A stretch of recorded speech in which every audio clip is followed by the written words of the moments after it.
And also, the previous administrations have made the process of pesticide registrations less predictable. And the sound science that has traditionally supported a risk-based approach to regulating pesticides has given way to politics and emotions. As a former commissioner of agriculture for our state, this is very important to us, that farmers in Mississippi and throughout the Southeast rely heavily on pesticide products to protect the investment they make every year to provide food and fiber to the world. I would like to personally thank you, Mr. Administrator, for visiting Mississippi and several small farms last year in the fall.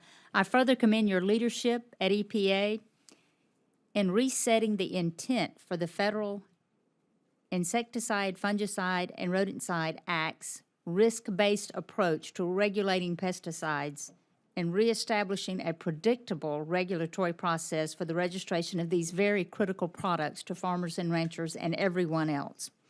You've brought true common sense policy to the agency, and I look forward to working more with you in the future as we're enjoying this leadership. I was interested to see your announcement this week establishing the new Office of Continuous Improvement at EPA. Will this new agency-wide effort to improve the time it takes EPA to complete many of its core functions benefit pesticide registration and the overall regulation of important agricultural products? Yes, I mean, that's actually the focus, Senator, of the Office of Continuous Improvement. There are many statutory deadlines that Congress imposes upon the agency, whether it's an ACTS review process or the 15-year cycle on pesticides, and routinely those statutory time periods are not complied with, and we didn't keep track of it before. So whether it's permitting, as I indicated, the time between the violation and enforcement, actually fixing the violation, this issue of statutory deadlines, those were not tracked, nor was there accountability in those areas. So the Office of Continuous Improvement is set up to address each of those, and also to actually establish metrics and objectives.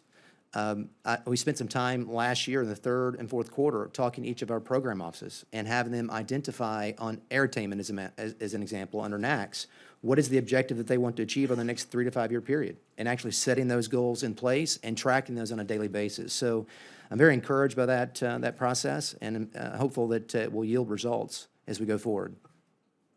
And one other is, what are some other key areas under EPA's jurisdiction in which this new office will streamline and improve the regulatory process? Well, I think I mentioned permitting. I mean, we didn't even track the time period it took to grant or deny permits before we arrived. And we marshaled that data together last year. And I know this will not be terribly surprising to members of the committee, but it takes us a while to get through that permitting process. And we are setting goals and objectives to actually finish that within a certain time period. And by the end of 2018, we will have processes in place to ensure decisions are made within 6 months on the permits that we review. Very refreshing. Thank you very much. Thank you.